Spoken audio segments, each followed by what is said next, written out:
महाराष्ट्र का एक ऐसा जिला जिसे शिवाजी महाराज के नाम से जाना जाता है। इस जिले का नाम एक किले पर रखा गया है जिसकी चोटी से कैदियों को फेंका जाता था। इस जिले की इनकम का जिम्मा शहरों से ज्यादा गांव के लोगों के कंधों पर टिका हुआ है। यहाँ का खाना खाकर क्यों लोग उंगलियां चाटते रह जाते हैं। दोस्तों, आज हम बात करने वाले हैं रायगढ़ डिस्ट्रिक्ट के बारे में। तो चलिए फिर देरी न करते हुए जानते हैं रायगढ़ डिस्ट्रिक्ट को थोड़ा करीब से। लेकिन वीडियो को शुरू करने से पहले अगर आप हमारे चैनल पर पहली बार विजिट कर रहे हैं तो प्लीज चैनल को सब्सक्राइब कर लीजिए। महाराष्ट्र के कोंकण डिवीजन का एक अहम जिला है रायगढ़, जिसका हेडक्वार्टर होने का खिताब दिया जाता है अलीबाग को। रायगढ़ को लेकर आज काफी लोग कंफ्यूज भी रहते हैं, क्योंकि एक रायगढ़ महाराष्ट्र की तिजोरी में है और दूसरा छत्तीसगढ़ के खजाने में। लेकिन आज बात होगी महाराष्ट्र के रायगढ़ के बारे में, जहाँ एक तरफ दुनिया बसती है तो दूसरी तरफ ये जिला मॉडर्न दुनिया की चकाचौंध में आगे बढ़ता जा रहा है और इसे सबसे तेजी से विकास करने वाले जिलों की लिस्ट में शुमार किया जाता है। जिले की सीमा की बात करें तो ये जिला उत्तर में थाने डिस्ट्रिक्ट, पूर्व में पुणे डिस्ट्रिक्ट, दक्षिण में रत्नागिरी डिस्ट्रिक्ट और पश्चिम में अरेबियन सी से घिरा हुआ है। ये जिला समुद्र तल से 2851 मीटर की ऊंचाई पर मौजूद है और इसका टोटल एरिया है 7148 वर्ग किलोमीटर। एरिया के लिहाज से ये जिला राज्य में 26वें नंबर पे आता है, जबकि भारत में से 136वीं रैंक दी गई है। रायगढ़ की पहचान होती है छत्रपति शिवाजी महाराज और रायगढ़ फोर्ट की वजह से। लेकिन यहाँ के मिलनसार, जिंदा दिल और खुश मिजाज लोग भी सैलानियों को यहाँ पर आने के लिए मजबूर कर देते हैं। रायगढ़ आज 31,70,000 लोगों का घर है, जिनमें सबसे ज्यादा आबादी है हिंदू धर्म को मानने वालों की। जिले में करीब 85.01% आबादी हिंदू धर्म में रंगी हुई है। इसके बाद 8.64% के हिसाब से यहाँ इस्लाम धर्म को फॉलो करने वाले हैं, जो कि इस्लाम को रायगढ़ का दूसरा सबसे बड़ा धर्म बनाते हैं। और फिर 0.66% ईसाई, 0.28% सिख,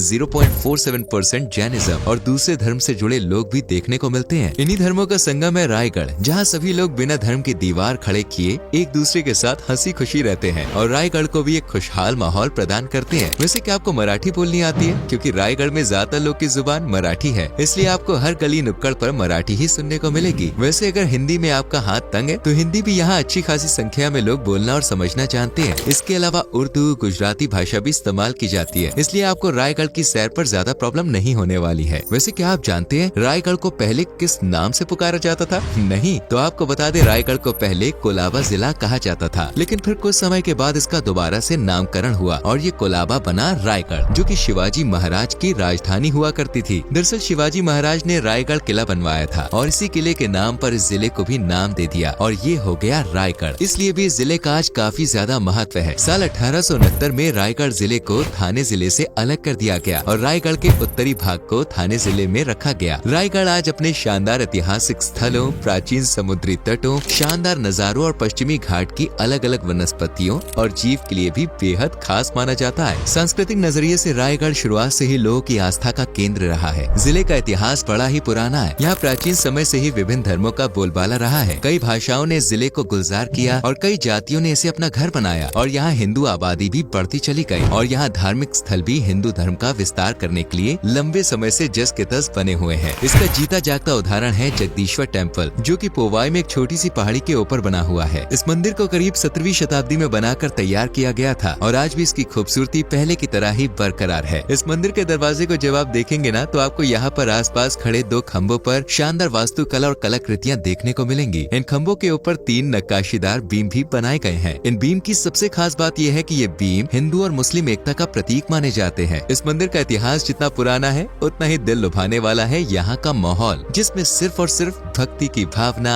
आस्था और शांति ही शांति बसी हुई है। ये मंदिर भक्तों के लिए काफी महत्व रखता है और हजारों की संख्या में लोग यहाँ आते हैं। दोस्तों, रायगढ़ का नजारा जितना शानदार है उतना ही यहाँ का माहौल भी सुकून से भरा हुआ है और यहाँ के लोग की तो भाई बात ही निराली है, जो पैसे कमाने से ज्यादा धर्म कर्म में विश्वास रखते हैं। यही वजह है कि रायगढ़ की आज बड़ी आबादी शहरों से दूर गाँव में अपनी सादगी भरी जिंदगी गुजार रही है। रायगढ़ के ग्रामीण इलाकों में असली जीवन का मजा है, जहाँ खेतों में लहराती फसलें, घरों में जलने वाला चूल्हा, शाम को लगने वाली आदमियों की महफिल और शहर के शोरगुल से दूर मदमस्त भरा मौसम हर किसी को यहाँ आने पर मजबूर कर देता है। रायगढ़ के ग्रामीण लोग आज जिले की इनकम को बूस्ट करने में अहम रोल प्ले करते हैं, क्योंकि जिले का मुख्य इनकम सोर्स खेती बाड़ी ही है। यहाँ बड़े लेवल पर लोग खेती करते हैं और अपने घरों का खर्चा उठाते हैं। यहाँ की मुख्य फसल है चावल। चावल के अलावा रागी, मूंग, नारियल, सुपारी, आम और काजू जैसी फसलें भी जिले की आय का मुख्य स्रोत है। यहाँ के खाने पीने की सामान की क्वालिटी बहुत ही अच्छी मानी जाती है, जिसकी वजह है रायगढ़ की मिट्टी। यहाँ अलग अलग एरिया के अकॉर्डिंग अलग अलग मिट्टी देखने को मिलती है, जैसे उत्तर में काली मिट्टी, दक्षिण में लेटराइट मिट्टी, पूर्व में रेतीली रेतीली मिट्टी तथा तट के पास खारी और क्षारीय मिट्टी।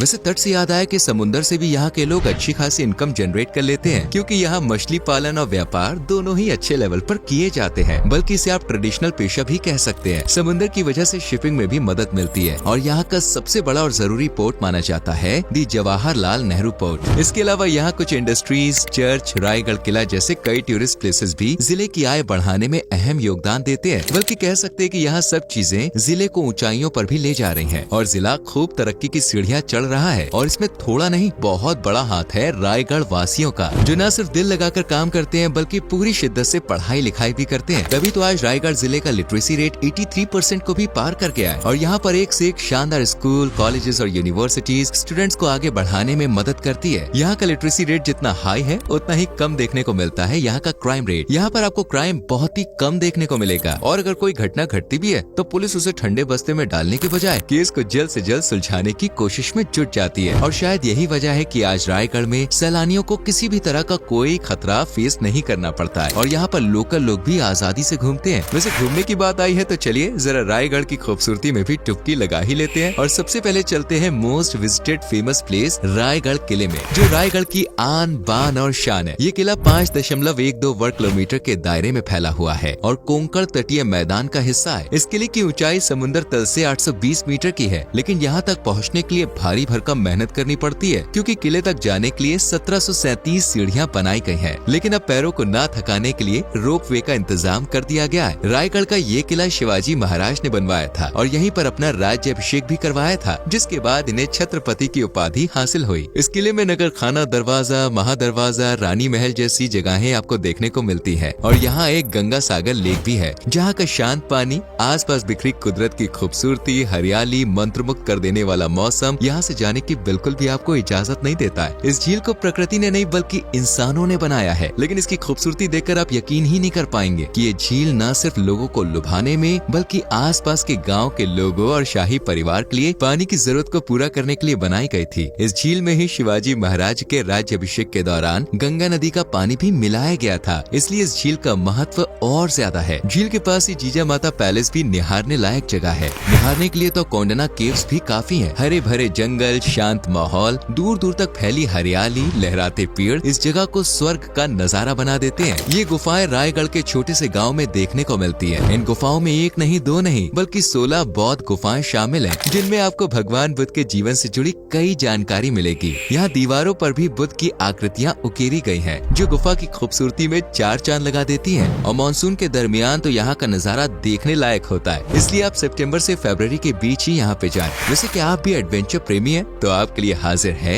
टकमाक ट्रैक, जो कि रायगढ़ के सबसे फेमस टूरिस्ट प्लेसेस में से एक माना जाता है। ये रायगढ़ किले के पास ही मौजूद है, जिसकी ऊंचाई करीब 2000 फीट है। अतीत में झांके तो पता चलता है कि ये जगह पहले अपराधियों के लिए काली रात की तरह थी, क्योंकि यहाँ मुजरिमों को मौत के घाट उतारा जाता था। लेकिन आज ये जगह ट्रैकिंग के लिए और फोटो सेशन के लिए बेस्ट से भी बेस्ट मानी जाती है। खालापुर के पास धावरी नदी पर बना मोर डैम भी आप जा सकते हैं। इसे आप एक पॉपुलर वीकेंड गेटवे मान सकते हैं और इसकी सुंदरता को देखते हुए यहाँ पर कई बॉलीवुड फिल्मों की शूटिंग भी की गई है। ऊपर नीला नीला आसमान और नीचे साफ नीले नीले पानी का तालमेल इस जगह को खूबसूरत से भी ज्यादा खूबसूरत बना देता है। और मानसून के समय तो यहाँ पर लोग की भीड़ लगी ही रहती है, लेकिन एहतियात बरतने की भी जरूरत है। अब आपको ले चलते हैं सागरगढ़ फोर्ट में, जो हरे भरे जंगलों के बीच घिरा हुआ है और एक खूबसूरत नजारा पेश करता है। लेकिन इसका अतीत उतना ही डरावना था। बताया जाता है कि पहले के समय में इस किले के कैदियों को ऊपर से फेंक दिया जाता था, लेकिन आज ये सिर्फ अपनी खूबसूरती के लिए ही जाना चाहता है। और इसके रास्ते में एक मन लुभाने वाला झरना भी पड़ता है और एक मंदिर भी यहाँ मौजूद है। वहीं अगर आप रायगढ़ के इतिहास से रूबरू होना चाहते हैं तो आपको जाना होगा हिरकानी वादी में मौजूद रायगढ़ म्यूजियम में, जहाँ रायगढ़ का इतिहास, संस्कृति सब कुछ जानने के लिए लोग दूर दूर से पहुँचते हैं। इस तरह रायगढ़ रहने से लेकर घूमने तक और पढ़ने से लेकर खाने तक के लिए बहुत ही खास और शानदार जिला माना जाता है। यहाँ का खाना भी बड़ा लजीज होता है, जिनमें सबसे ज्यादा लोगों की जुबान पर चढ़ा हुआ है मिसाई, जिसे आलू की स्पाइसी ग्रेवी, मटर और दूसरे इंग्रेडिएंट्स के साथ मसालेदार तरीके से बनाया जाता है। इसके बाद यहाँ अंडे, चिकन और वल पापड़ी से बना पोपाटी भी काफी पसंद किया जाता है। यहाँ आपको सी फूड भी बड़ा जायकेदार खाने को मिलेगा। अब क्योंकि ये महाराष्ट्र के अंडर में आता है तो यहाँ पाव भाजी, वड़ा पाव, भेलपूरी, आमती, कैरिचे, पन्हे जैसी तमाम चीजों का स्वाद लेने का मौका मिलेगा। तो वैसे कब जा रहे हैं आप रायगढ़ की सैर पर? वैसे क्या आप रायगढ़ में हैं? कमेंट सेक्शन में लिख के जरूर बताएं। वीडियो अच्छी लगी हो तो प्लीज लाइक और शेयर करें और चैनल को सब्सक्राइब करके बेल आइकॉन प्रेस करें, जिससे आपसे आने वाली वीडियोस मिस ना बनाओ। मिलते हैं आपसे अगली वीडियो में, अपना बहुत ख्याल रखिए। Bye bye, take care.